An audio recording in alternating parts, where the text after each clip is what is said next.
jërë ngeen jëf mbokk internet sans limite sen.com dal leen nag jàmm ci seen récap du jour nestur dañu digtal leen li gën a fës ci xibaar yi.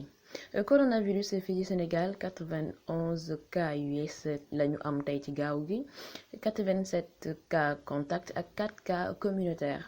L'international sénégalais Kalidou Fadiga lañu confiné fële ca Tambacounda ci hôtel Relais daan ci ñëwaat ci li gën a yaatu. ak Guédiawaye ab soxna moo wasin te ñu testé ko positif au Covid-19 fële ca hôpital Roi Baudouin. Préfet bu Ndakaaru jël na ay ndogal lu jëm ci wàllu luuma yi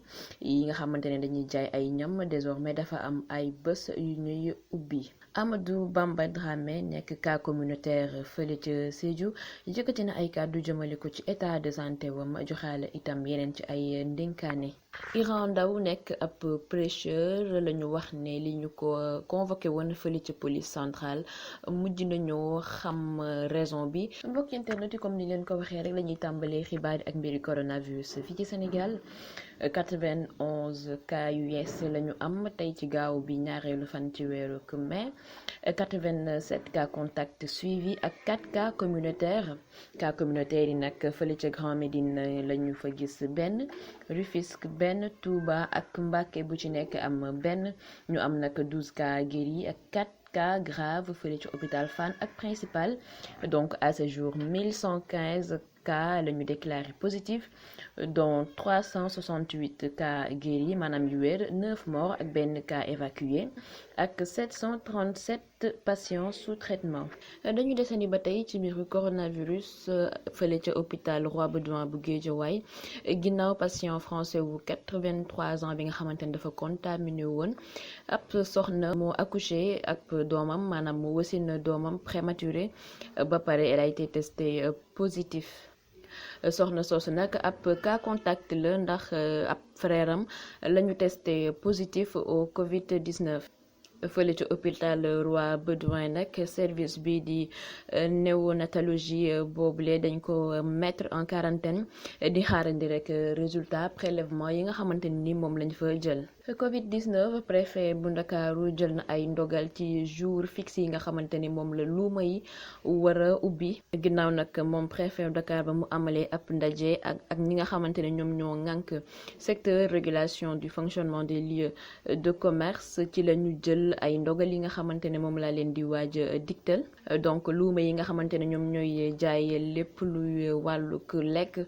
lundi mercredi ak vendredi la ñuy ubbi yeneen luuma yi nga xamante ne nag seeni activité c'est non alimentaire maanaam jaayuñu loo xamante ne mooy lekk mardi et jeudi dong la ñuy ubbi samedi nag ak dimanche ñu taxawal ab fermeture totale ci luuma yëpp bu fekkee ne nag ci grande surface yi la maanaam supermarché yi foofu lu ñu leen ñaan rek mooy que ne ñu limiter présence simultanée de clients ci alentour yi. Amadou Bamba Dramé nekk professeur arabe ak prêcheur bi nga xamante ni nii moom la ñu wax ne dafa laale ak jàngoro yooyu coronavirus fële ci région wu Sédhiou moom nag génn na wax ay xalaatam ci mbir mi te itam di afficher ay regret ndax rek li muy regretter rek mooy que ni yenn xeetu wax yi nga xamante ne moom la internet yi doon wax ci moom ndax it nag mu ngi leeral ne depuis bañ ko hospitalisé waxul benn yoon ak taskati xibaar donc li yenn taskati xibaar yi xaatim ci moom ak ci situation wam dara amu ci waaye itam di wax que ni internet yi amuñu benn droit di salir li nga xamante ne moom mooy turam waaye moom nag Amadou Bamba Dramé def na son mea culpa tey ñaan rek nit ñi jéggal ko parce que nag ci lu ñu jot xam moom cas communautaire la dafa nekk jot a infecté lu toll ci juróom fukk nit dont sa mère. ba tey ci mbiru coronavirus l'international sénégalais Kalidou Fadiga moom la ñu wax ne dañ ko confiné fële ci chambre 104 de l'hôtel Le Relais bu Tambacounda. moom nag ci aljuma bu ñu génn 1er mai 2020 ci la def ab vidéo rek di démentir li nga xamante ne moom mooy information boobu daal di rek indiwaale ab certificat médical buy attesté ne moom kat il a été testé négatif. Quant à IGFM nag ñoom am nañu yàqin ne ki nga xamante ne moom mooy Kalidou Fadiga il est bel et bien confiné à Tamba mi nga xamante ne mu ngi fa egsi jeudi bi ñu génn ci après-midi bi en provenance de Bamako fële ca Mali. Gouverneur Tamba boobu nag di wuyu ci turu monsieur Baldé ginnaaw ba mu yéegee ak si ko ki nga xamante ne moom mooy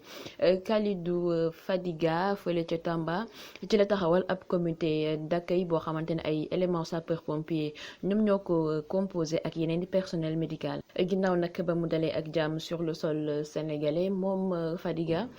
rek ci le gouverneur bi jël ay matuwaayam daal di rek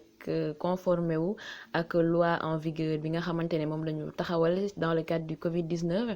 te mooy rek képp nit koo xamante ne dafa jóge ci ab dëkk boo xamante ne Covid-19 am na fa dañ la war a mettre en quarantaine ci ñoonu rek la ñu jël ki nga xamante ne moom mooy Fadiga daal di koy confiné fële ca chambre 104 bu hôtel Le Relais bu Tambacounda moom nag Fadiga vidéo bi nga xamante ne moom la publier vendredi bi ñu génn di wone certificat médical bi nga xamante ni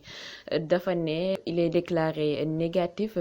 foofu nag ñu gis fa ay erreur yoo xamante ne ni wane na ni moom kat li muy wax daanaka amul. si document boobule nag dafa nëbb li nga xamante ne moom mooy lieu de délivrance su document bi nga xamante ne nii moom la fësal waaye itam certificat médical bi nga xamante ne moom la yore woon nekk document bi mu wane le 22 avril lañu ko daté pour un test boo xamante ne nii dañ ko réaliser le 20 mars 2020 fële ca Togo mu mel ni donc kayit bi nga xamante ne nii moom la wane ci vidéo bi Togo la ko defee ndax turu médecin bi feeñ na ci document bi te bu ñu xoolee ba xool médecin boobu noonu dafa nekk directeur district sanitaire numéro 1 de la région Lomé commune donc certificat médical bi nga xamante ne moom la Fadiga présenté donc c'est un faux document ndax il n'a été délivré par les autorités sanitaires bu Sénégal pour attester li nga xamante ne moom mooy statut négatif am du coronavirus. Bonjour à toutes, bonjour à tous, c'est Khalilou Fadiga. Écoutez, juste pour rassurer toutes les personnes qui m'aiment et qui pensent à moi. Donc, il y a beaucoup de choses qui ont été écrites depuis quelques heures maintenant. Alors, je vous rassure, tout ça est complètement faux. Malheureusement, au Sénégal, j'ai l'impression que c'est devenu un petit peu une habitude. Donc, voilà mon certificat médical, comme vous pouvez le voir, avec mon nom, Fadiga Khalilou, avec la date du premier test, n'est-ce pas? Et j'ai fait donc les 2 tests. Et vous pouvez lire ici que c'est bien Covid et c'est négatif. Et bien sûr, ceci a été fait le 22 avril 2020. Voilà. Donc, mes amis, comme je disais, biceps, lavez-vous les mains, restez confinés, suivez les règlements. Si vous devez voyager, mettez un masque. Mettez des gants, en fait, faites toutes les protections possibles pour vous et pour les personnes qui vous aiment.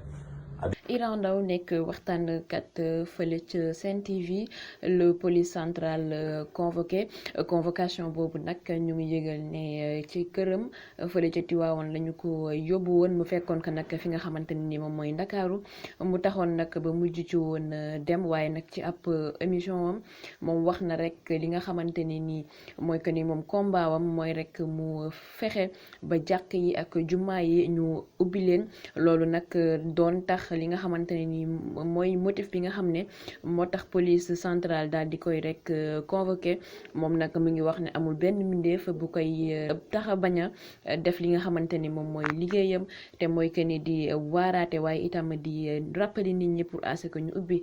jàkk yi ak jumaa yi. en attendant nag di wàndante di mujjee ak ay gëtëm fii la ñuy ndar keppe xibaar yi bëccëg bi di leen jox dig daje ëllëg cant ak ngërëm ñeel na leen ba beneen yoon incha allah.